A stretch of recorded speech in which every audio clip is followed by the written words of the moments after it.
What's up, guys? MLB Corner Page took a nice little break here, 3-day weekend. So we're going to get right into Buster Olney's top 10 catchers. And let's be honest, if you like what you see, follow us on Instagram and Twitter, like and subscribe. We're about to do a big giveaway here on the 26th of February for the 30 days until MLB season. So let's get right into it, man. Buster Olney's top 10 catchers. This list is horrendous. First, he's got Ramolta. Now, JT should definitely be number one, in my opinion. I don't think there's any doubt he should be number one. This dude, he's a great hitter. I think he even steals bases for a catcher, which is crazy. And whenever the Phillies and him reach an agreement, I'm sure it's going to be pretty big. You know, I'm sure it will be. So we don't have any disagreement with JT at number one. He hits, he catches guys stealing. He's just a man, and unfortunately, he is a Philly. But number one for sure. Yeah, absolutely, no question there. Yeah. So and then he's got Grandal at number two, which we like as well. I think that was a really good signing by the White Sox. 28 home runs and 79 runs last year for a catcher. He's easily going to play 130 games behind the plate. He makes that lineup better. He'll bat right there between Eloy and Brave, and make the whole staff better as well. I mean, he's a guy that he watches film constantly. He's always knows like hitters' tendencies. He knows like what they swing at, what they don't swing at, things like that. He's one of my favorite players, honestly. And at number two, I think is a pretty good spot for him. Now, after that 1 and 2 spot, though, this list gets bad pretty quick. Roberto Perez at number three. Perez is a good player. He's a top 10 catcher, but number three is pretty high. Yeah, I think it's way too high for this guy. I mean, offensively, he had a pretty decent year, but I'm not sure why you would write him in the top three. Just there's a couple different options I'd put before him. Yeah, for sure, man. I got to put Contreras at three. Yeah, I mean, Perez probably 6'7", somewhere in that area. But I think what it is they're kind of figuring that he's going to be the full-time guy. Last year he was splitting time with Gomes, and they think maybe he'll, do better. But at the same time, he's solid behind the plate. There's no doubt about that. Really good defense, but yeah, number three, that's a little high. He is in the top 10 though. I do think he's a top 10 catcher, but not third. I've got to put Contreras third. Christian Vasquez, this is way too high for him as well. I think that he's a really good hitter. Don't get me wrong, 23 homers, 26 doubles. But as a catcher, I don't know. He played in the outfield last year. He wasn't like a full-time catcher, I didn't think. He played DH a lot. Well, they did that so they could have his bat in the lineup, not necessarily because they weren't starting him. They just wanted that bat in the lineup. When I was making the list, I had him at 10. So he's a top 10 catcher for sure, but I would put Sanchez above him and I'd put Contreras above him. He's a good hitter, though. He is a good hitter, but as a full-time catcher, no. Sanchez, Scary Gary. I mean, 34 home runs last year. I've got him at number 4, so he's got him at 5. He's not a good catcher. I mean, let's be honest. He's not a good catcher, but 34 home runs. I mean, that's a 525 slugging percentage.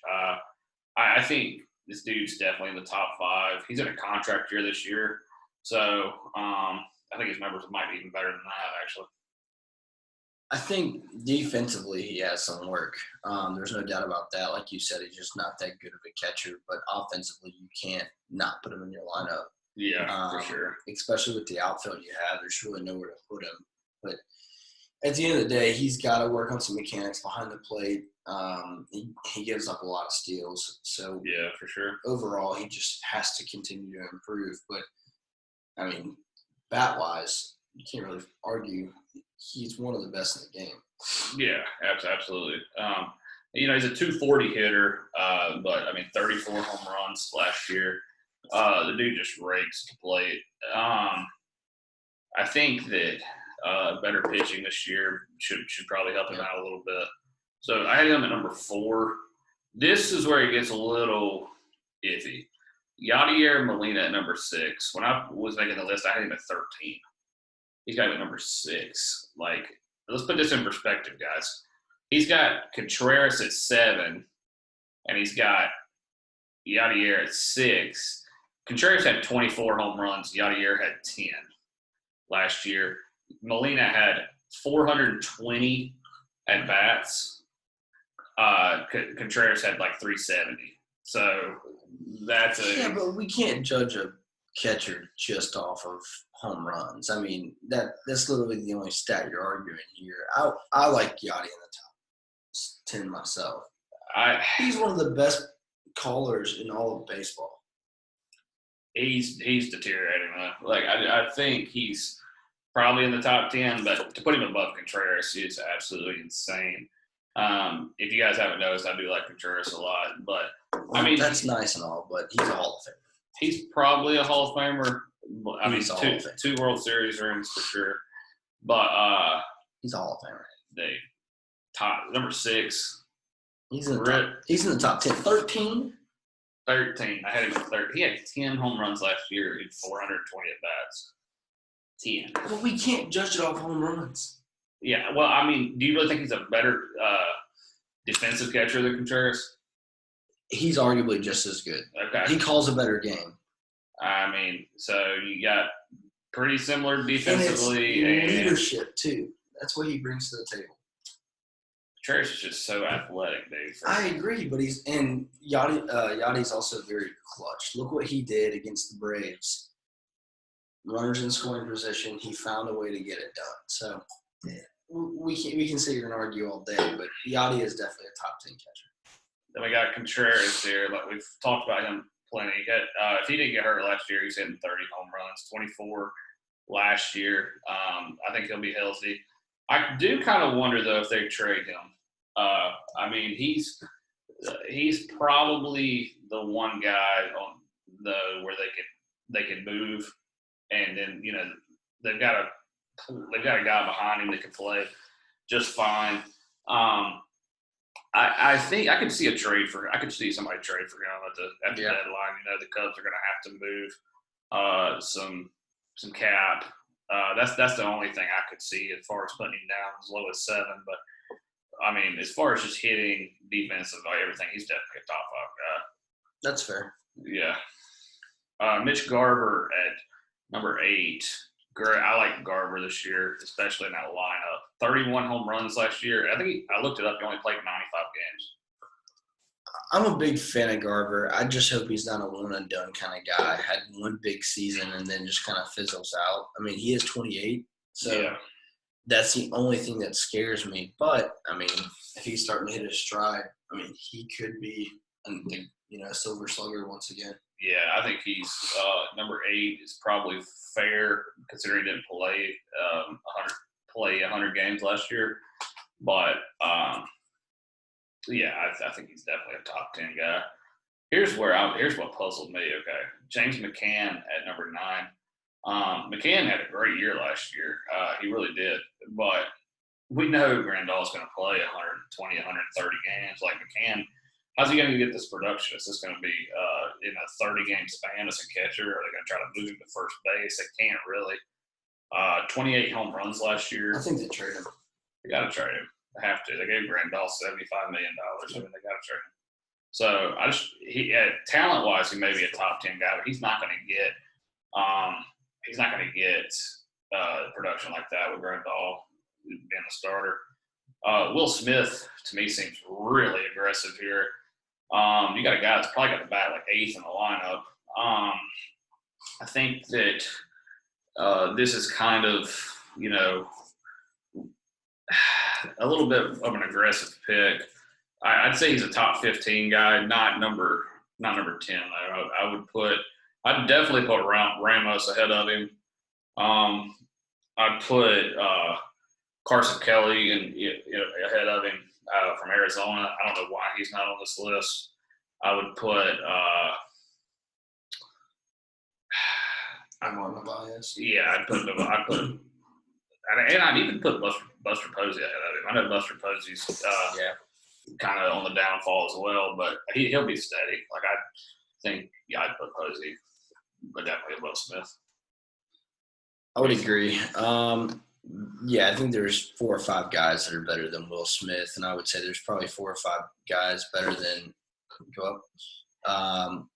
James McCann. Maybe not Mitch Garver, but like we said, I think McCann has to get traded, and I just don't know if he is going to be very consistent. Like, he's solid, but I just don't think he's a top 10 guy. The one that I would put in the top 10, if you go back down, would probably be Navarez. He didn't even make the honorable mentions, which is very surprising. Yeah. I put Ramos. I think Ramos he batted 288 last year. Yeah. I think he batted 297 the year before that. Those 2 guys both should be in there. I'm very surprised they're not. Yeah, for sure. So I thought this list was terrible by Olney. Honestly, I can't figure out why in the world he's got some of these guys ranked so high, but especially a catcher with injury concerns too. Yeah. So that's our top 10 catchers. We're gonna move on to first baseman tomorrow, but before we leave, I definitely gotta say, what did you think about Cody Bellinger in the Astros? He didn't hold anything back, did he? No, I mean, I think everything he said was true. I think it's going to continue to open the eyes of the MLB and let them know that the players aren't happy that this is going on, and they're not going to stand for it. I mean, there's people who played the game like it should be played, and there's people who try to cheat the system. And I like Bellinger for standing up for the people who play the game right. Yeah, I mean, dude, when he his whole thing is, okay, the Astros, they're being penalized for 2017. Yeah. But they cheated in 2018 and they cheated in 2019. Right. Like, where's that punishment coming from? Well, So, I mean, we definitely they got to get a little more than this. I think they should probably strip the World Series and give them a year of postseason ban. I agree with the postseason ban. I mean, I know everyone wants to see the title be stripped, but, I mean, what do you do? Like, what do you honestly do? Do you really strip them of their title, or do you put an asterisk by it? I feel like you strip because, like, I think an asterisk is more like a Barry Bonds, Mark McGwire type thing. Like, right. You've got a guy, that's the individual thing. Like, they did it on their own. Right. You put an asterisk next to the record. This is a team that cheated, a whole team. Like, that's why I'm saying I think stripping is probably the better. That's fair. Well, I'm interested to see what happens. I mean, I think Manfred needs to step up and do a little bit more. Will he? Probably not, but I'd love to see him really step up. Yeah, Bellinger didn't like that either. He said Manfred was a little weak.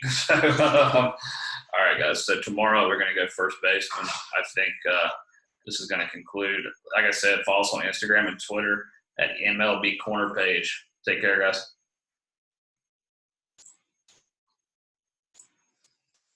We've got to do something else, dude. What do you mean? Because, like,